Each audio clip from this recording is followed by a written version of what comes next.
Hello nursing student, ये emphysema का second video है। और फर्स्ट वीडियो में हमने देखा था कि इम्फाइसेमा जो है किस तरीके से हमारे बॉडी को अफेक्ट करता है और इसके जो है क्या क्या सिम्टम्स होते हैं, कितने टाइप होते हैं और किस तरीके से जो है ये हमारे बॉडी को अफेक्ट करके जो है सिम्टम्स को शो करवाता है। ठीक है, तो आज के वीडियो में हम लोग उसके आगे के टॉपिक को देखेंगे, जैसे कि डायग्नोस्टिक इवैल्यूएशन को देखेंगे, मैनेजमेंट को देखेंगे, नर्सिंग मैनेजमेंट को देखेंगे और नर्सिंग डायग्नोसिस को देखेंगे। तो हम लोग जो है फर्स्ट टॉपिक शुरू करते हैं डायग्नोस्टिक इवैल्यूएशन का और इसमें देखते हैं क्या क्या होता है। ओके, तो सबसे पहले हम लोग जानते हैं कि डायग्नोस्टिक इवैल्यूएशन होता क्या है। ओके, यह एक प्रोसेस है जिसके माध्यम से हम जान पाते हैं कि कौन सा डिजीज जो है हमारे बॉडी को अफेक्ट किया है या जिस डिजीज के लिए हम लोग मेडिसिन ले रहे हैं क्या वो डिजीज सही है या नहीं है, या कौन सा पैथोजन जो है हमारे बॉडी को अफेक्ट किया है। ठीक है, तो एम्फाइसेमा को डायग्नोस करने के लिए तरह तरह के प्रोसेस होते हैं जिसको हम लोग एक एक करके देखते हैं। ओके, तो हर एक डिजीज के तरह जो है यहाँ पर भी सबसे फर्स्ट जो प्रोसेस होता है वो होता है मेडिकल हिस्ट्री, जिसको हम लोग हिस्ट्री कलेक्शन कहते हैं। इसमें हम लोग पेशेंट से क्वेश्चन पूछते हैं, क्या उसका हिस्ट्री क्या है, उसका पर्सनल डाटा क्या है, उसका फैमिली हिस्ट्री क्या है, उसको कौन कौन से सिम्टम्स शो हो रहे हैं और जो है उससे कोई पहले से भी बीमारी है, चाहे वो कैंसर हो, चाहे वो हार्ट अटैक जैसा बीमारी पहले से तो नहीं है, तो ये मेडिकल हिस्ट्री में आ जाता है। ओके, नेक्स्ट अगर हम डायग्नोस्टिक इवैल्यूएशन का बात करें तो वो होता है फिजिकल एग्जामिनेशन। फिजिकल एग्जामिनेशन में जो है हम पेशेंट का हेड टू टो तक का एग्जामिनेशन करते हैं और पता करते हैं कि क्या कोई सिम्टम्स दिख रहा है और खासकर उसके चेस्ट को एस्कल्टेट करते हैं, क्या उसमें से कोई साउंड आ रहा है, चाहे वो व्हीजिंग साउंड आ रहा है या कोई और एबनॉर्मलिटी जो है देखने को मिल रहा है। ओके, नेक्स्ट अगर डायग्नोस्टिक इवैल्यूएशन का बात करें तो वो आता है चेस्ट एक्सरे। ठीक है, इसमें जो है हम लोग चेस्ट के इमेज को निकालते हैं और जो है उसके एनाटोमिकल और मोर्फोलॉजिकल पार्ट को देखते हैं और पता करते हैं इसमें कौन कौन से डिफॉर्मिटी है। ओके, नेक्स्ट जो डायग्नोस्टिक इवैल्यूएशन है वो है सीटी स्कैन। इसमें भी जो है उसी तरीके से चेस्ट के इमेज को निकाला जाता है और देखा जाता है कौन से डिफॉर्मिटी जो है चेस्ट में है, चाहे वो एयर शेक बना हुआ है या भी अदर कुछ ट्यूबरकल्स बने हुए हैं। ठीक है, तो ये सब चीज को देख करके पता लगा जा सकता है क्या पर्सन को एम्फाइसेमा हुआ है या फिर नहीं हुआ है। ओके, नेक्स्ट जो डायग्नोस्टिक इवैल्यूएशन है वो है एबीजी एनालिसिस। एबीजी एनालिसिस क्या होता है? Arterial blood gas analysis. Okay, तो आर्टेरियल ब्लड गैस एनालिसिस में क्या होता है, जो पर्सन एम्फाइसेमा के डिजीज से जो है ग्रसित है उसके आर्टरी के ब्लड को निकाला जाता है और उसमें जो है ऑक्सीजन और कार्बन डाइऑक्साइड के लेवल को चेक किया जाता है। ओके, अगर पर्सन एम्फाइसेमा का पेशेंट होगा तो सिंपल सी बात है उसके आर्टेरियल ब्लड में जो है ऑक्सीजन का लेवल बहुत ज्यादा मात्रा में कम होगा। ठीक है, इसमें पार्शियल प्रेशर ऑफ ऑक्सीजन जो है 75 mmgh होता है और partial pressure of carbon dioxide जो है 35 to 45 mmgh होता है।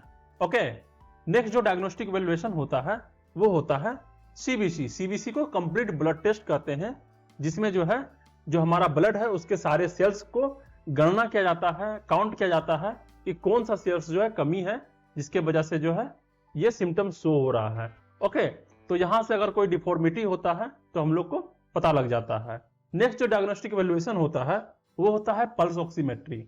पल्स ऑक्सीमेट्री में एक डिवाइस होता है जिसको जो है उंगली में लगा दिया जाता है और उसके बाद जो है ऑक्सीजन सैचुरेशन को नापा जाता है। ओके, और उसके माध्यम से पता लगा पाते हैं कि बॉडी में जो है ऑक्सीजन का डिफिशियंसी है या फिर जो है नॉर्मल है। ओके, नेक्स्ट जो डायग्नोस्टिक इवैल्यूएशन होता है वो होता है स्पुटम एग्जामिनेशन। स्पुटम एग्जामिनेशन भी जो है एक बहुत ही अच्छा प्रोसेस है डायग्नोस करने का, क्योंकि जो स्पुटम है वो सारा एयरवे को ट्रेवल करके आता है। तो हो सकता है कि जो पर्सन है उसको एम्फाइसेमा नहीं हो, कोई और इन्फेक्शन हो। अगर कोई इन्फेक्शन रहेगा तो वो स्पुटम में जो है शो हो जाता है, इसलिए स्पुटम एग्जामिनेशन भी जो है बहुत इंपॉर्टेंट रहता है। नेक्स्ट जो डायग्नोस्टिक इवैल्यूएशन होता है वो होता है एएटी लेवल टेस्ट। ओके, जिसमें अल्फा 1 एंटीट्रिप्सिन को चेक किया जाता है। जैसा कि हम लोग फर्स्ट वीडियो में देखे थे, जो एएटी होता है अल्फा 1 एंटीट्रिप्सिन प्रोटीन जो होता है वो कितना ज्यादा इंपॉर्टेंट होता है हमारे बॉडी के लिए, क्योंकि उसका काम क्या होता है, जो हमारा बॉडी है उसका इलास्टिक फाइबर को मेंटेन करना। क्योंकि जो इलास्टिक फाइबर है वो ब्रोंक्यूल्स में और जो एल्वोलाई होता है उसके वाल में फैला हुआ होता है, और जैसे ही इलास्टिक फाइबर का डिफिशियंसी होगा तो क्या हो जाएगा, जो हमारा एल्वोलाई है वो कोलैप्स कर जाएगा।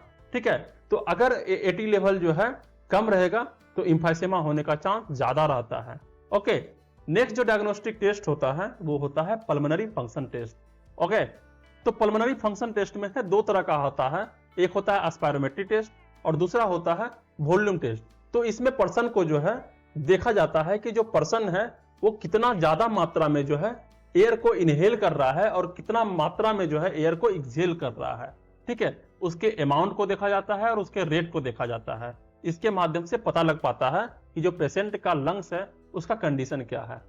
तो ये सारा डायग्नोस्टिक एवेल्युएशन था जिसके मदद से हम लोग एम्फाइसेमा जैसे डिजीज को जान पाते हैं। ओके, तो नेक्स्ट चलते हैं हम लोग, कौन सा टॉपिक है नेक्स्ट, वो है मैनेजमेंट। ठीक है, तो मैनेजमेंट क्या होता है, सबसे पहले हम इसको जानते हैं। तो मैनेजमेंट वो प्रक्रिया है, वो प्रोसेस है जिसके माध्यम से हम किसी भी डिजीज के साइन एंड सिम्टम को सप्रेस कर सकते हैं, कम कर सकते हैं, या फिर जो है डिजीज को जो है ठीक किया जा सकता है। ओके, तो जैसा कि हम लोग जानते हैं कि जो एम्फाइसेमा है वो इरिवर्सिबल डिजीज है और परमानेंट डैमेज करता है। मतलब अगर एम्फाइसेमा हो चुका है, वो सीवियर कंडीशन में जा चुका है, तो वो फिर लौट के जो है माइल्ड मोड में या मॉडरेट मोड में नहीं आएगा। तो यहाँ पे हम लोग जो है 3 तरह के मैनेजमेंट को देखेंगे नॉर्मली। ठीक है, और देखते हैं कौन कौन सा मैनेजमेंट जो है कितना काम करता है एम्फाइसेमा डिजीज के लिए। तो जो फर्स्ट मैनेजमेंट होगा वो होगा रेगुलर मैनेजमेंट। देखते हैं रेगुलर मैनेजमेंट में कौन कौन सा आता है। ओके, तो फर्स्ट जो होता है स्मोकिंग सेसेशन। तो जैसा कि हम लोग जानते हैं एम्फाइसेमा होने में सबसे बड़ा योगदान होता है स्मोकिंग का। तो पेशेंट जितना भी तरह का स्मोकिंग कर रहा हो वो सबको क्यूट कर देगा, चाहे वो बीड़ी पी रहा हो, चाहे वो सिगरेट पी रहा हो, हुक्का पी रहा हो, किसी भी तरह का स्मोकिंग जो है वो सारा जो है तुरंत ही बंद कर देना चाहिए। ओके, नेक्स्ट अगर देखें तो ऑक्सीजन थेरेपी, क्योंकि एम्फाइसेमा जैसा डिजीज में पर्सन के बॉडी में पहले से ही बहुत ज्यादा मात्रा में ऑक्सीजन का डिफिशियंसी होता है। तो अगर जो है एम्फाइसेमा सीवियर कंडीशन में पहुंच गया है तो ऑक्सीजन थेरेपी देने पे जो है पेशेंट जो है नॉर्मल लाइफ को बहुत आसानी से या बहुत अच्छा से जी पाता है। ओके, नेक्स्ट जो है वो है पल्मोनरी रिहेबिलिटेशन। ओके, तो पल्मोनरी रिहेबिलिटेशन में क्या होता है, ये एक प्रोग्राम है जो गवर्नमेंट के द्वारा भी चलाया जाता है। इसमें जो है लंग या चेस्ट के रिलेटेड जितने भी इरिवर्सिबल डिजीज हैं उस सारे पेशेंट को जो है ला करके वहां पे रिहेबिलिटेट किया जाता है। ओके, इसमें ग्रुप होता है काउंसलर का, डॉक्टर का, नर्स का और अदर मेडिकल स्टाफ का, जो सब मिल करके जो है पेशेंट को रिहेबिलिटेट करते हैं और जो है पेशेंट के सिम्टम्स को कम करने का कोशिश करता है। ओके, नेक्स्ट जो होता है वो होता है लाइफस्टाइल मॉडिफिकेशन। तो अगर पेशेंट जो है ऐसा काम कर रहा है जहां पे स्मोक बहुत ज्यादा है या ऐसा जगह पे रहता है जहां पे जो है डर्ट बहुत ज्यादा है, पोल्यूशन बहुत ज्यादा है, तो कोशिश करना चाहिए पेशेंट को वैसे जगह को छोड़ के किसी अच्छा प्लेस में जाके रहे। ठीक है, नेक्स्ट जो है वो है चेस्ट परकशन। ये एक प्रोसेस है जिसमें नर्स जो है ये एक हैंड को जो है कप शेप जैसा बना करके जो है चेस्ट पे क्लेप करते हैं। ओके, जिससे क्या होता है पेशेंट को जो है रिलीफ मिलता है। ओके, नेक्स्ट जो होता है वो होता है पोस्चुरल ड्रेनेज। पोस्चुरल ड्रेनेज में क्या होता है, जो पेशेंट है उसको ऐसे पोजीशन में रखा जाता है जिसमें जो है उसका जो सेक्रेशन है वो जो है बाहर निकल सके। ठीक है, और जो म्यूकस बन रहा है वो बॉडी से बाहर निकल सके। तो ये था रेगुलर मैनेजमेंट जो सभी लोग कर सकते हैं। ओके, नेक्स्ट जो मैनेजमेंट हम लोग देखते हैं वो है मेडिकल मैनेजमेंट। तो मेडिकल मैनेजमेंट में हम लोग अलग अलग तरह के मेडिसिन देखेंगे जिससे जो है पेशेंट के सिम्टम्स को कम किया जा सकता है। ओके, जिसमें फर्स्ट मेडिसिन जो होता है वो होता है ब्रोंकोडायलेटर।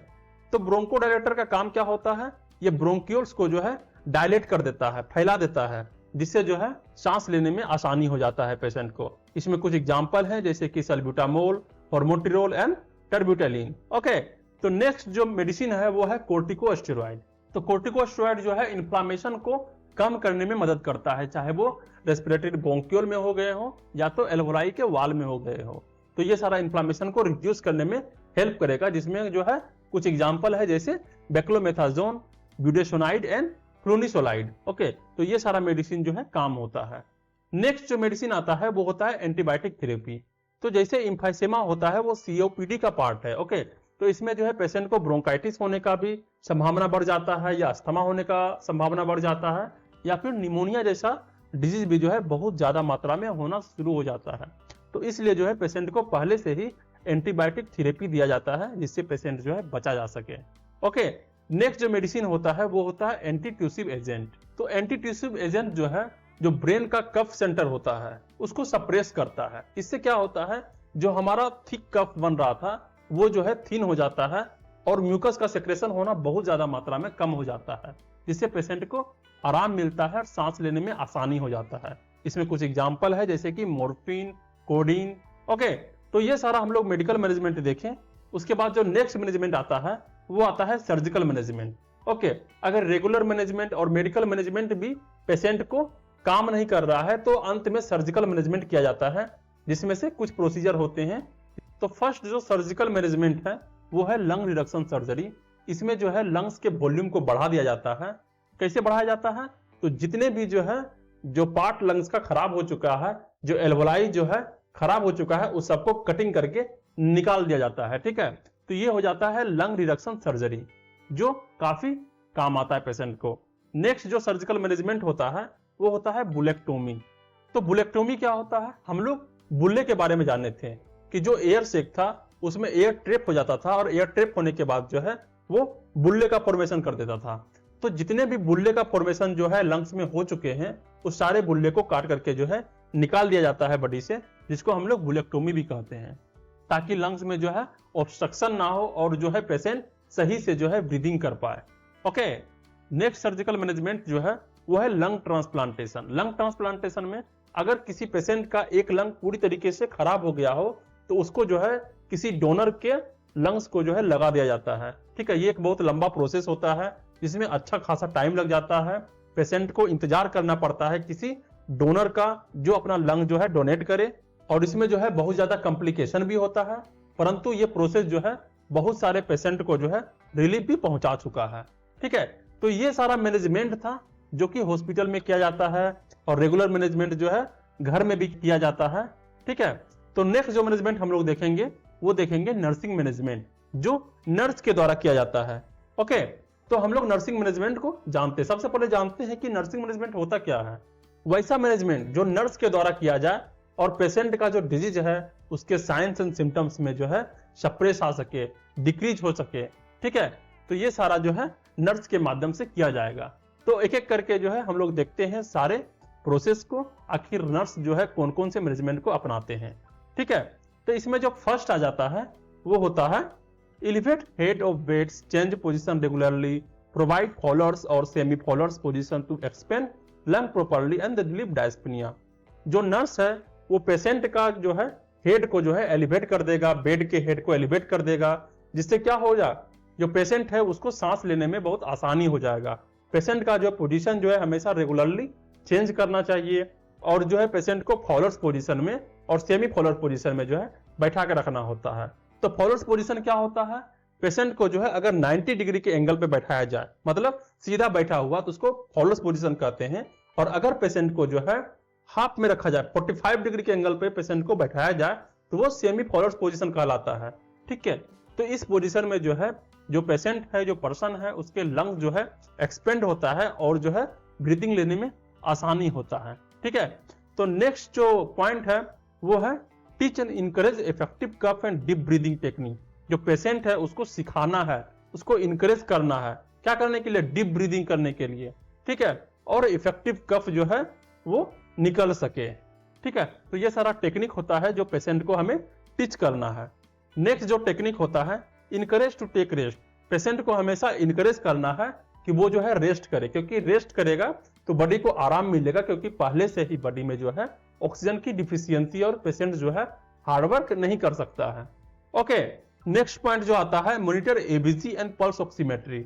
जो पेशेंट है उसका जो है हमें आर्टेरियल ब्लड गैस को जो है चेक करते रहना चाहिए और पल्स ऑक्सीमेट्री से जो है ऑक्सीजन सेचुरेशन को देखते रहना चाहिए, क्योंकि अगर जो है बॉडी में ऑक्सीजन की डिफिशियंसी हो जाएगा तो हार्ट अटैक होने की भी संभावना बढ़ जाती है। ठीक है, तो ये सारा चीज को मॉनिटर करते रहना पड़ता है।